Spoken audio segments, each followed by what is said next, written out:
Hello, my name is Rachel and I'm here today to film my next Jane Austen review video. I haven't made one of these in quite a while, finally read another one, so we're here with a review video for Mansfield Park today. This is my fourth of Jane Austen's major works that I've read and I have very mixed feelings about it. So much so that I even wrote down some actual notes, which I never do. Most of my videos are like completely unscripted because I will just let myself chat on and ramble. Probably shouldn't do that, but I don't care. However, if I have a book like this one where I'm a little bit confused or unsure about my feelings about it, I will make a little bit of a list of talking points to go through to kind of help me make my mind up as well as explain to you what I feel. So yeah, we're talking about Mansfield Park today. Quick overview. Mansfield Park follows Fanny Price. I think this is the longest period that we actually follow a main character for, because we are introduced to Fanny when she is like 8 years old and we stay with her until she is an adult and we see her go through her teenage years and become a woman. And that isn't actually something that's very common in the other Jane Austens that I've read, so that was quite an interesting point. Anyway, that's more like a review point, isn't it? And not a point of synopsis, so stop getting off point, Rachel. This book follows Fanny Price from when she's a young child. Basically, we have these two sisters who one of them marries for money and for position and all that sort of stuff, and another one marries for love. And Fanny is, I think, her 8th child. They cannot look after that many children.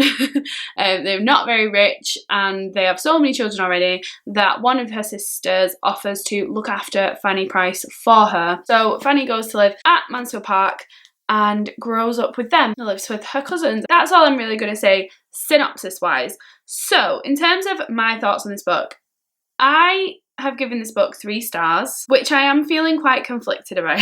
There's a chance it's on the lower side of how I feel about it. However, this is a book that I am 100% going to reread, and I feel like once I reread it, I might have more of a clear idea of how I feel about this book. So we're going to just go through some talking points because I just don't know how I feel about it that much. The first point that I very much loved is that I loved Fanny Price. I love the character of her. I think she is phenomenal.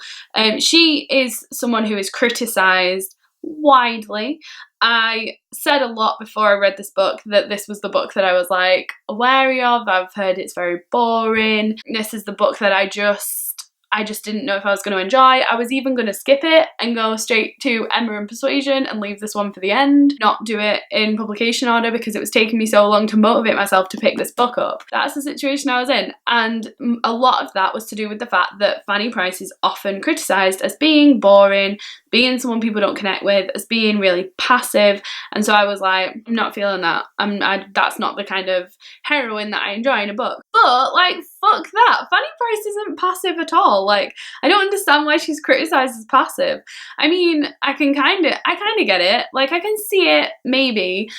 But I think to criticise her as passive is to not understand the situation that she's in and to not understand how amazing of a character she is, how much integrity and resilience that she has as a character. Like, she's amazing. Fanny, yes, is quiet, and yes, she doesn't stand up for herself in every situation where maybe she should. She gets criticised a lot by Mrs. Norris and she doesn't stand up for herself.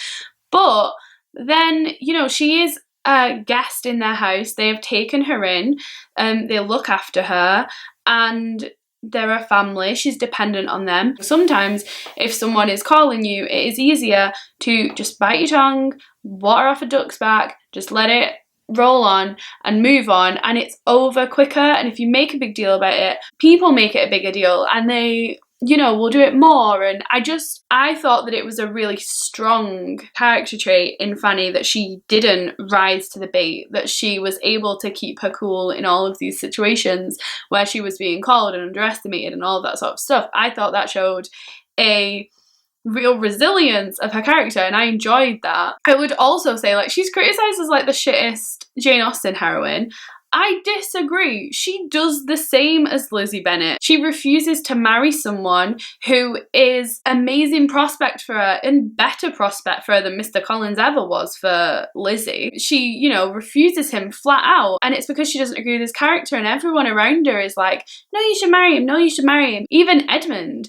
And Fanny is the only one who can really get a grasp of what Henry Crawford is, and the other Crawfords as well. She has the number the minute they walk in. She knows exactly what they're about. She doesn't like them. Like, that was Fanny being so intuitive and standing up for herself and what she believes in, and not just going with the flow like, yeah, I'll marry him because I'm a like sweet girl who has to marry who I'm told to. If she'd have married him, yeah, I'd agree that she's passive, but she didn't. She stood up for herself. So absolutely loving her as a character. I don't like the criticisms that are levelled at her. I don't think they're very well founded, to be honest. Another character that I really enjoyed in this book was Sir Thomas. I do have a very base like, when I think about him, because I know he is a slave trader, so don't like that about him. Like, that is a popular job in those times, and you kind of have to take it as this is a book of its time. So ignoring that, I really did enjoy Sir Thomas. He's the only one who's really nice to Fanny, and I just liked him. I really liked him.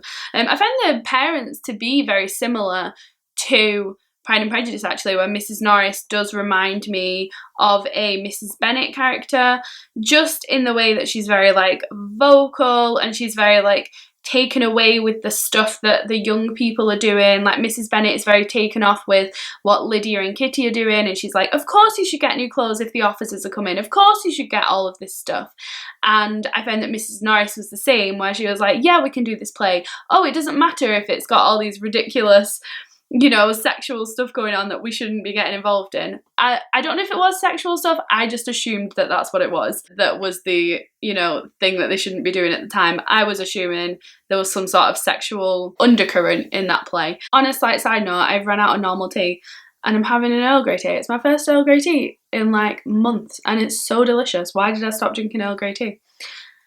Anyway, back to the point. I just found that Mrs. Norris and Miss Bennet were quite similar, and also I feel like I enjoyed Sir Thomas in this reading, but I feel like he would be a bit like Mr. Bennet, where the more I'm reading Pride and Prejudice, the more my opinion on Mr. Bennet is changing, and the more I'm starting to dislike him and blame him for a lot of the stuff that happens in that book. And as I was reading Mansfield Park, I found I really liked Sir Thomas, but there was stuff I didn't like about him that I thought, if I reread this, I feel like I'd have even stronger feelings towards him. And then the other thing that I loved in this book, loved, is Henry Crawford. Henry Crawford is amazing. I just loved him as a character. I loved his character development. I loved that he had all his character development and then he kind of just like went back on it at the end. Because I just found that really funny. Like, it's just such like a typical move for someone who tries so hard and then like, oh, I've not got what I want, fine, fuck it all, fuck all my development, I'm going back to the things I did before. Like, I just find that really funny. I also love that Henry is the only one who seems to get a hold of Fanny and like notice Fanny and understand her character, you know, before anyone else. Yeah, the others start to come around to her, but Henry's the first one who really notices her and really gives her credit. I love that.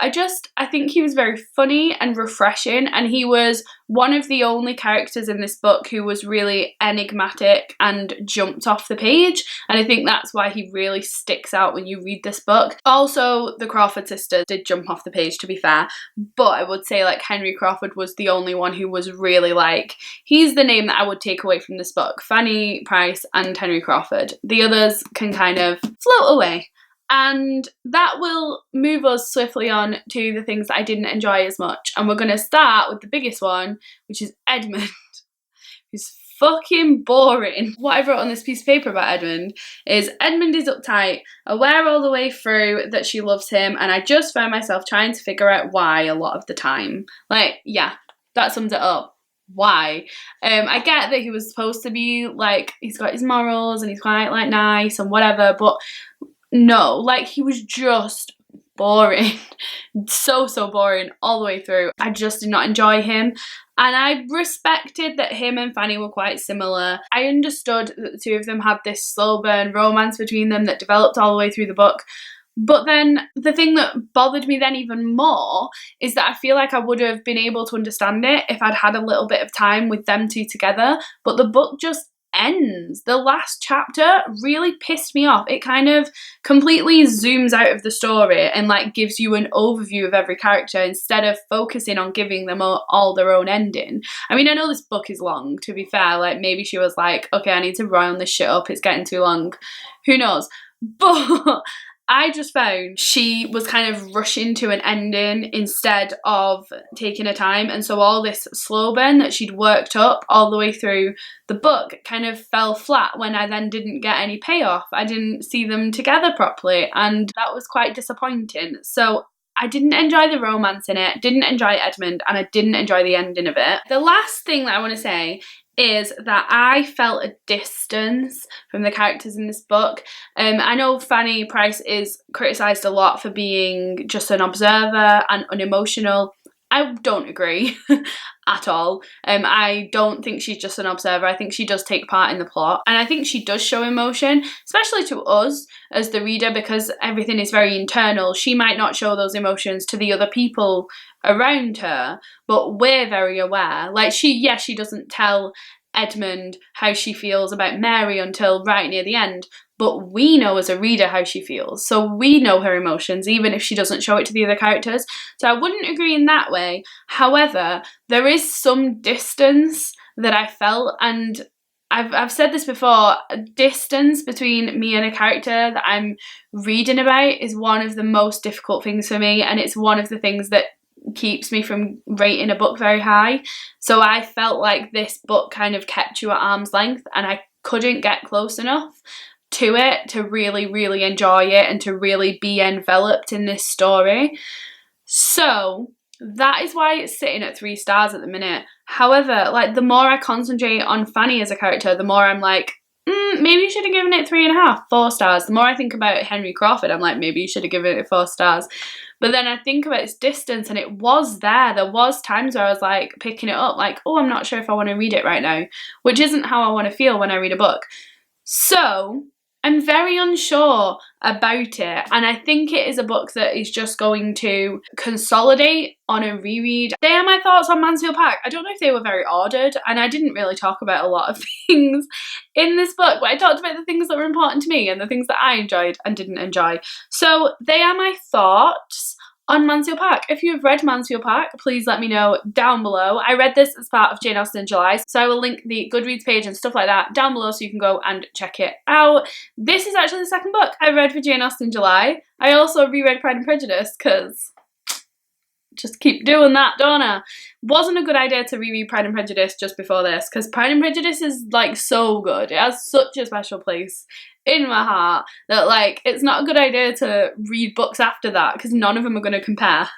But I did read this anyway, and it was very enjoyable. So they are my thoughts on Mansfield Park. I haven't watched any adaptations of Mansfield Park yet. I've never ever watched an adaptation of it actually.